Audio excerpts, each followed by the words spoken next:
Welcome everyone. We're very excited to have you here and to share this research and information with you all. Um, like Laura said, we are going to start with some introductions.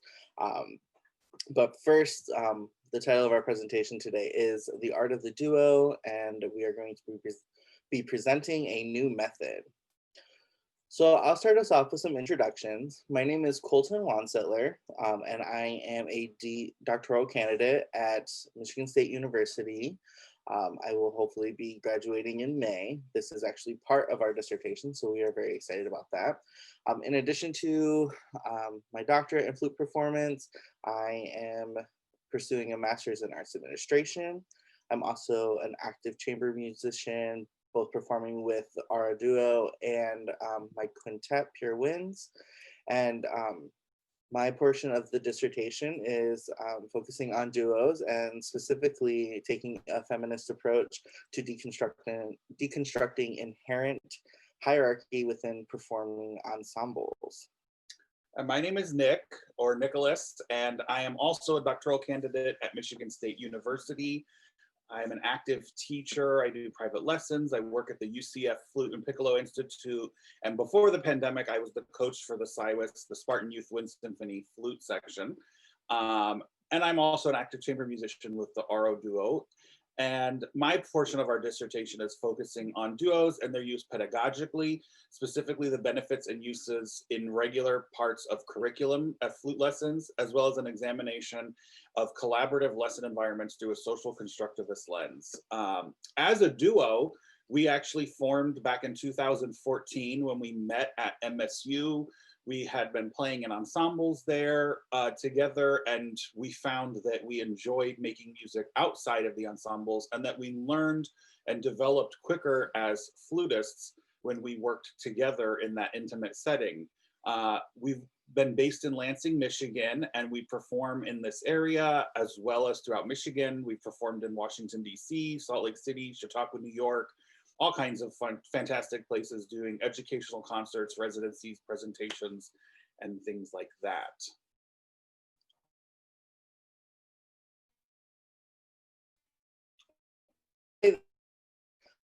Like you said earlier, this method book is part of our dissertation, so we do want to give a little shout out to our doctoral committee. So thank you so much, Professor Sherman, Croft, Dr. Marcy Ray, and Dr. Kara Stroud for your support. In case you do see this, we love you. Thank you. But so this book came out of the COVID-19 pandemic. Nick and I are fortunate enough to be best friends, and we also do live together. So that was awesome. In March, when we couldn't see anyone and we were scared to death. I mean, I was very anxious. We were both very anxious people. So with our rising anxiety, we found comfort in playing duets together as we have in the past, but it created a sense of normal here. But while we were playing duets, we were realizing that we were missing out on like the fundamental development of our individual playing. And so we went to the internet to try and find like duo methods that address technical aspects, fundamental aspects together that allowed us to play together, but we were unsuccessful in finding any. So we decided that we would focus on creating something for people like us.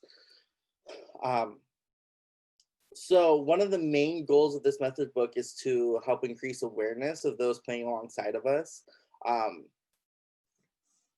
We also we want people to be aware of the potential issues with playing with other musicians early on, so we can learn to navigate them successfully.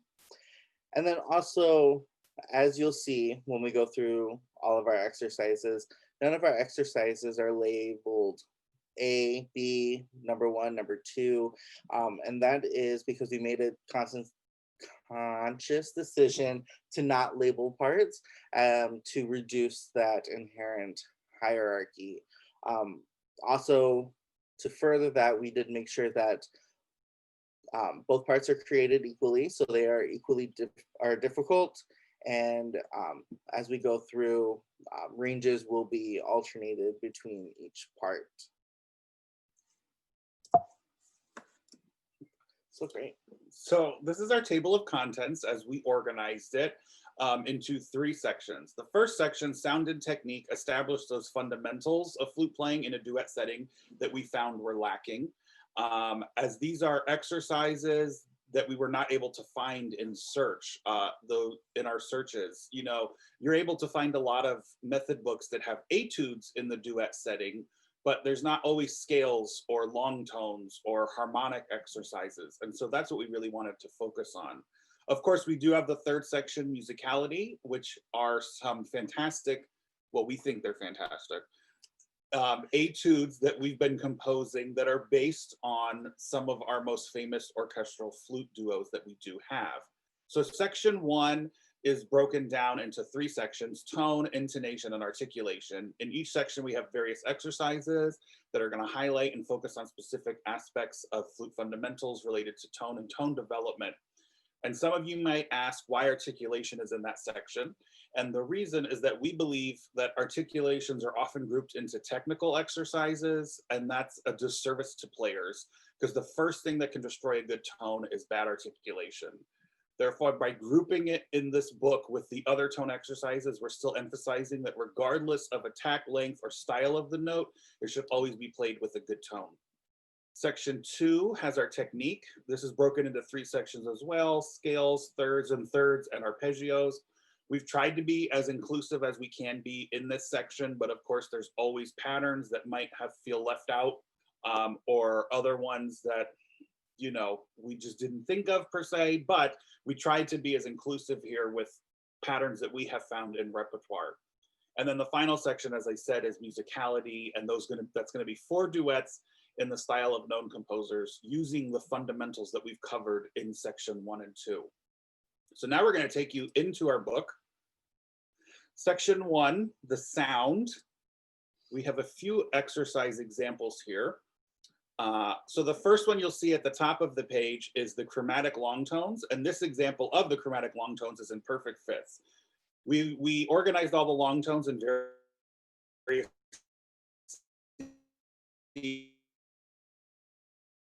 there's also major, minor third, perfect fourth, and octaves. Again, these are intervals that are found common in Western tonal music, and being able to hear and play them in tune with each other while matching dynamics, color, and vibrato are all challenges that flutists can explore in this exercise. The bottom of the page, we have our long tones in thirds, fifths, and octaves, as well as starting in unison, you'll see. And these just outline the standard major arpeggio, and they're of course meant to be played slowly while matching pitch. And we actually have an example of us playing through that one from the second line.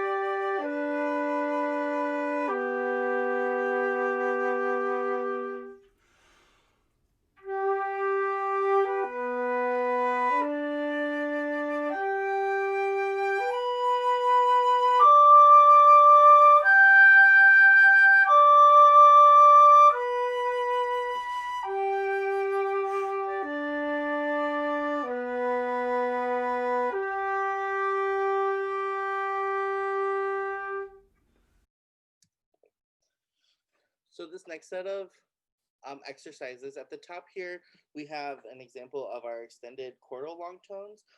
So because we play duets all the time, we know that there are composers like Gary Shacker who like to have one flute player in their lowest octave while having the other in their highest. So we thought an exercise like this, where flute players are forced to navigate that pitch in their extreme registers, is really important, but also giving each player the opportunity to play in their extremes is really important.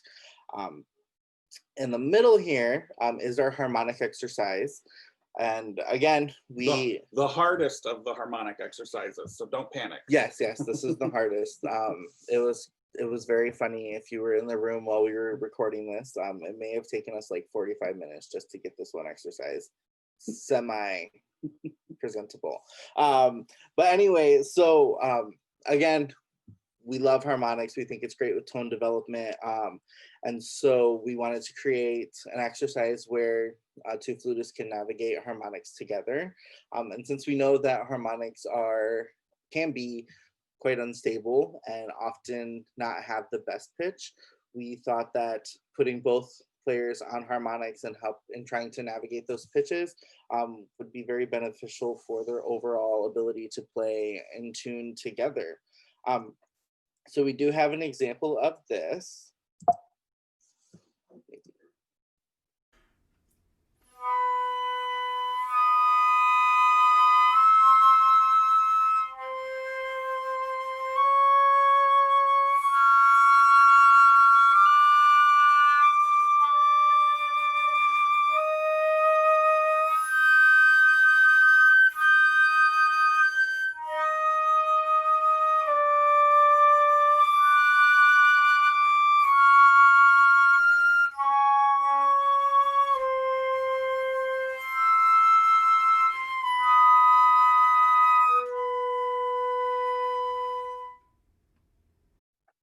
And so, like I said, very fun to do. Really helps with intonation, as you heard in that last beat. Trying to navigate that pitch is quite a workout. So we know that octave likes to be small, and then even the octave above that is even smaller. So trying to really get those to the right distance. The last exercise on this page is our difference tones. And so again, we arranged, well, it's all about navigating pitch. So we arranged Clara Schumann's Romanza for two flutes and then outlined what the difference tones would be. We also have an exercise that helps us navigate pitch and when we'll know our difference tones are in tune and stuff like that. So on this slide, you're going to see an example from our chord progression section as well as the articulations. For the chord progression, we created a simple chord progression in both major and minor tonalities. We wanted to take the interval studies from previous sections and explore them here with harmonic motion to help build harmonic sensibilities of the ear of both players, especially as a duet, working towards the same implied harmonies and phrasing as well as tension and release. And so we do have an example of that.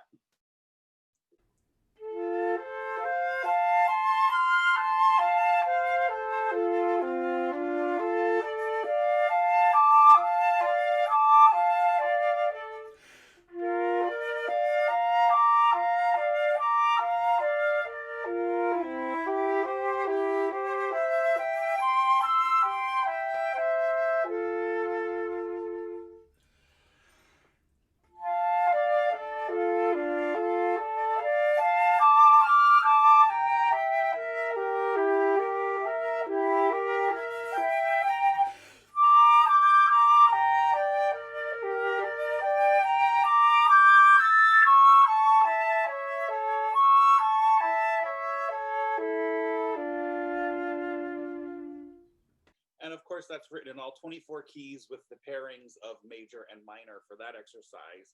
The articulation exercise in the section is one of my favorites in the book. Not only do we explore single, double, and triple tonguing and various articulation styles at the front of the note, but we also have some exercises about actual note endings and lengths. So that way you can learn how to taper and how you learn how to release notes at the same time with the same inflection as the person that you're performing with. Here, this exercise, the two flutists alternate between double tonguing and triple tonguing, as well as passing the line back and forth. So not only having to work on your multiple articulations, but working on the intonation and dovetailing between two flutists. So now in our next section, technique, we're going to go into our chromatic scales. Here, this is our extended range chromatic scale exercise, which is the last one in this section. As you'll see, this is bracketed for 3/4, 6/8, or 2/4 if you're thinking as sextuplets. We explored all harmonies within a single octave. So you have unison, minor second, major second, all the way through the full octave at the beginning of the section. And then here we paired the two flutes in the minor third so that one of the flute parts goes from D to D and the other goes from B to B. And obviously these can be switched and worked on depending on what you or even your student are actually working on at the time, if you're working on the higher register or the lower register. And then the second exercise here is one of our whole tone exercises. From that, we wanted to do the whole tone both on C and on C sharp, and we paired them at thirds and at the tritone. And so this is the example of our whole tone in thirds, where we are doing one of the articulation patterns that we have included in this section, which is groups of 3 over the measures.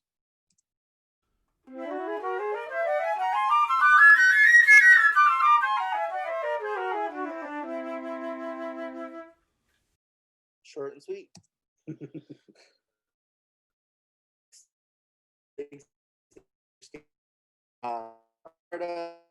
Is to create something that teachers can use with younger students. And so part of that is finding very accessible ways to introduce mixed meters. So to do that, we decided to set our major and minors in 7/8. We thought it was a very fun way to get things going. And so we do have all majors and minors with these varying articulations, which you can see at the top of the page here.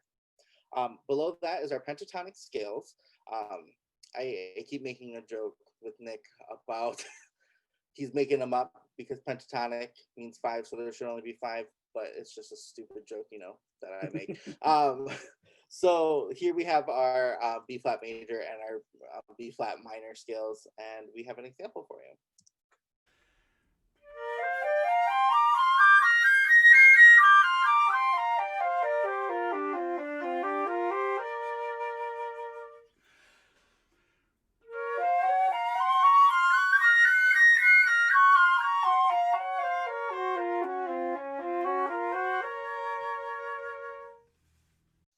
You'll notice that we took the minor one a little bit slower. That's not anything to do with the finger patterns. That's just, we said, oh, it's minor. It's supposed to be slower. So, you know, things happen. Yep. At least we were on the same page when we did it. And one of us didn't start at the old tempo and just get going. So these exercises, again, are still from the technique section, but this is our thirds and thirds, and that's our punny name for this section, where we're exploring all the various thirds and tonalities, you know, major, minor, whole tone, and as well as chromatic. And you'll see here, as we mentioned earlier, that the parts do alternate. So even in the pentatonic scales, if you notice, the lower written flute part was above on one of the exercises, and then it was below on the other one. And then that way, there's always this responsibility role falling on either person. And it's not just because you're on the lower staff, you're going to play the lower notes. So here we have our thirds and thirds in A major.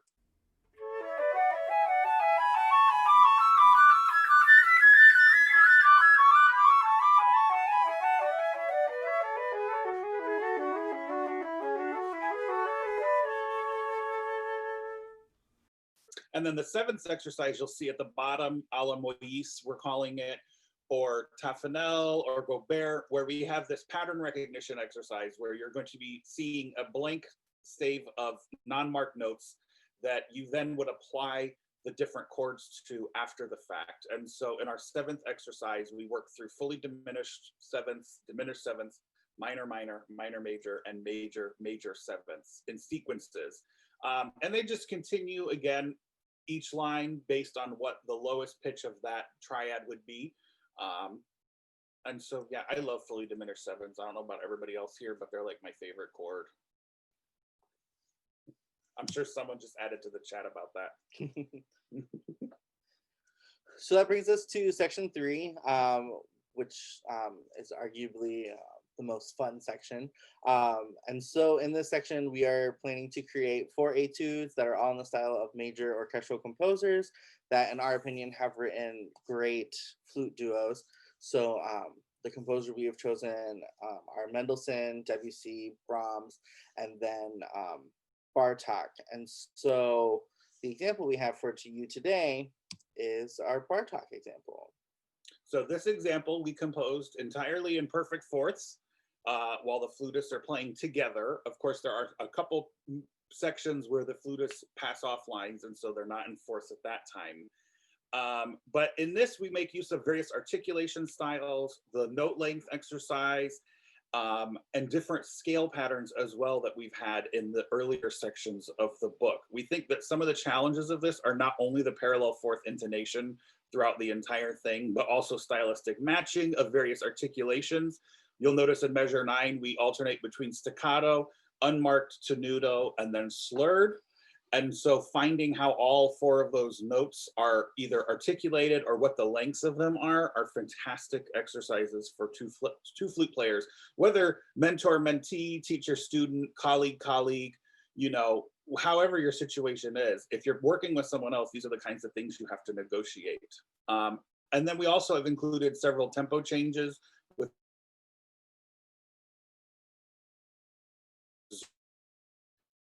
recording of us playing this as well.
Awesome. Well, thank you so much for attending our presentation today. And now we would like to open up for any questions.